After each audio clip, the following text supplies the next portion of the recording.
गरीब जो होता है ना वो ज़ीनी गुलाम होता है। ज़ीनी गुलामी को दूर करने के लिए तो 1,24,000 पैगंबर आए थे। कैमरा ऑन है, बता तो देंगे सिक्कों दिखाओ। मुझे समझ नहीं आती कि जियाला कौन है। मलक रियाज किसी का जियाला नहीं है। सिंध में भूखा मरने वाला इंसान ही जियाला है, मतलब अपनी मर्जी से चूज किया। पटवारी कौन है? पटवारी एक गरीब भूखा मरने वाला इंसान, खुद को मजलूम कहने वाला इंसान। और मुझे इतना गुस्सा और अफसोस आता है कि जब उस पटवारी ने पहले गुर्बत का रोना रोना है, उस जयाले ने पहले गुर्बत का रोना रोना है, उस यूथिये ने पहले गुर्बत का रोना रोना है। जब उनसे कहा जाना है कि तुम बदलो, तुम कोशिश करो, तुम मेहनत करो, तो वो कहेंगे नहीं नहीं नहीं, ऐसे की नहीं करिए, हम कैसे करें, ये तो हुकूमत की जिम्मेदारी है। हमें करोड़पति बनाना हुकूमत की जिम्मेदारी है। हमारे घरों में महल बनाना, हमें सहूलियात फराम करना, हमें फ्री में खाना पीना, बिजली, गैस, हर चीज़ फराम करना, वो हुकूमत की जिम्मेदारी है। अमीर ये सब कुछ नहीं करता। अमीर अपनी रिस्पॉन्सिबिलिटी खुद लेता है, वो मेहनत करता है, वो कोशिश करता है, वो बार बार नाकाम होने के बावजूद भी मायूस नहीं होता, वो कोशिश करके तो हासिल करता है। तो गरीब क्या करता है, एक दफ़ा कोशिश करेगा, वो हार जाएगा, मायूस हो जाएगा। मेरी किस्मत में ये लिखा था, जो अल्लाह को मंजूर है। मेरी नाउज़ बिल्लाह, अल्लाह ने किसी की किस्मत बुरी लिखी हुई है। मतलब कोई इंसान कैसे ये तसव्वुर कर सकता है कि अल्लाह ने मेरी किस्मत नाउज़ बिल्लाह बुरी लिखी हुई है? अल्लाह ने किसी की किस्मत बुरी नहीं लिखी। अल्लाह ने तो कहा है कि जो चाहोगे, जिस चीज़ की तमन्ना करोगे वही मिलेगा। अमीर अपने काम से काम रखता है, ये उसमें खसलत है। आप किसी अमीर के घर में चले जाओ, साथ वाली कोठी में नहीं पता होता कौन रहता है कौन नहीं रहता, कितने लोग रहते हैं। अपने मोहल्ले में गरीब अमीर एक दूसरे से पूछ रहा होता है, आप कहाँ, इधर ही रहते हैं इस घर में साथ वाले में? अच्छा अच्छा। तो गरीब से पूछ लो तो गरीब सारे मोहल्ले का चस्का लेने जाएगा, किसके घर में क्या हो रहा है, किसके घर में कौन सी लड़ाई हो रही है, किसकी बीवी किसके साथ सेट है, किसके साथ अफेयर है, किसका किसके साथ क्या हो रहा है। तो ये सारी चीज़ें गरीब के अंदर, इसलिए वो गरीब है, क्योंकि उसको फिक्र 24 घंटे लोगों की किरदार की है। उसको 24 घंटे ये फिक्र है कि कौन जनती कौन दोज़गी है। मैं आपने देखा कि अमीर बड़ा एक वसी सोच रखता है, वो किसी पे ऐसे तोहमतें नहीं लगाता कि तुम जनती हो, तुम दोज़गी हो तुमने ये काम कर दिया, अब तो क़यामत आ जाएगी, अब तो तुम अल्लाह का कहर बर्दाश्त करोगे, नाउज़ बिल्लाह अस्तगफिरुल्लाह, अब तो ये करोगे, अब तो तुम इंसान ने ये गलती कर दी, अब तो ये माफ़ी करो। अमीर ऐसा नहीं कहता, ये गरीब इंसान की मेंटालिटी है।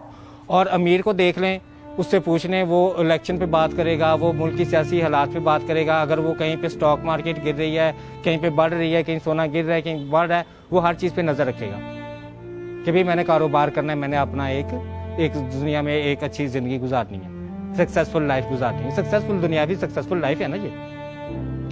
तो गरीब क्या होगा, वो कहेगा कि भाई मैं तो स्पिरिचुअल पावर चाहता हूँ, मुझे तो सक्सेसफुल लाइफ चाहिए ही नहीं।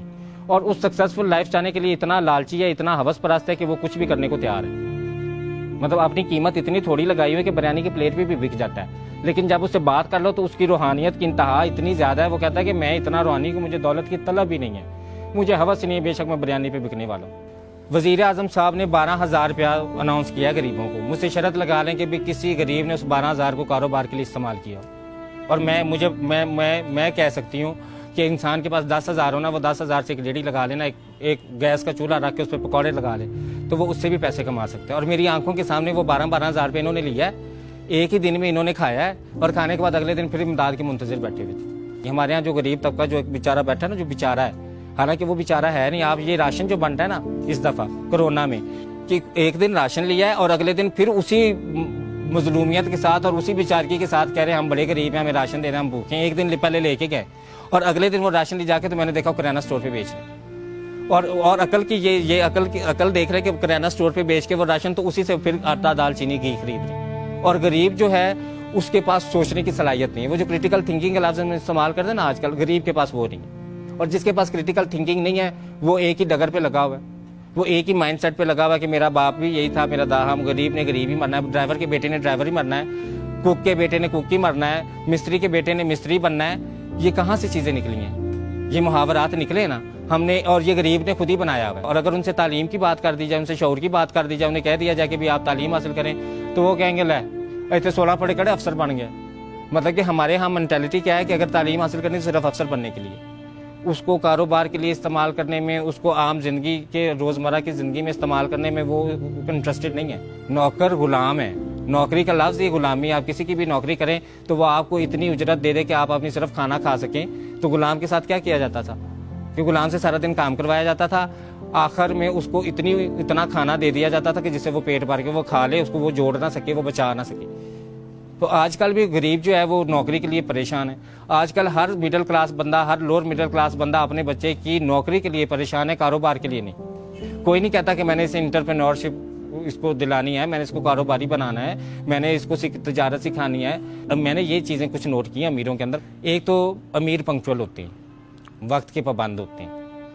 एक जो कमिटमेंट करते हैं ना वो पक्की करते हैं। उसके लिए अपनी सेहत ख़राब करनी पड़े, उसके लिए अपनी खुशियों को कुर्बान करना पड़े, उसके लिए अपनी ईद बकरीद जो भी उनकी फैमिली मैटर्स हैं उन सब को कुर्बान करना पड़े ना, वो सब को कुर्बान करता है। वो एक विजन जिस पे वो काम कर रहा था ना उसे हासिल कर लेता है। और एक अमीर की मैंने और सबसे अच्छी आदत ये देखी है कि वो फजूल खर्च नहीं होता। मैंने अक्सर अमीरों से कहा कि भाई तुम लोग इतने कंजूस क्यों होते, तो वो हंस के कहते हैं कि हम इसीलिए अमीर हैं कि हम कंजूस हैं। अगर हम शय खर्च हों, अगर हम फजूल खर्च हों तो हम लोग अमीर ना हो। आप अमीर बंदे को देख लें तो उसको ज़रा से भी कोई हाथ लगा ले तो वो फ़ौरन कोर्ट में चैलेंज करता है, उसको अदालत में चैलेंज करता है, उसको पुलिस में चैलेंज करता है। वो हर उस जगह पे जाता है कि ह्यूमन राइट इदारे में वो जाता है। वो कहाँ कहाँ जाता है? गरीब कहीं पर भी नहीं जाता। गरीब बस यही कहता है असी लुट गए, असी मारे गए, असी बर्बाद हो गए। मतलब हर वक्त नेगेटिव एनर्जीज ऑब्जॉर्व करता है। गरीब की मैंने ये चीज़ देखी कि उसको 24 घंटे मौका चाहिए कि कहाँ से उसे नेगेटिव एनर्जीज मिले और वो ऑब्जॉर्व कर ले। तो बात का लुबे लुबाब एंड पे ये निकलता है कि बेशक इंसान के लिए वही कुछ है जिसकी वो कोशिश करता है।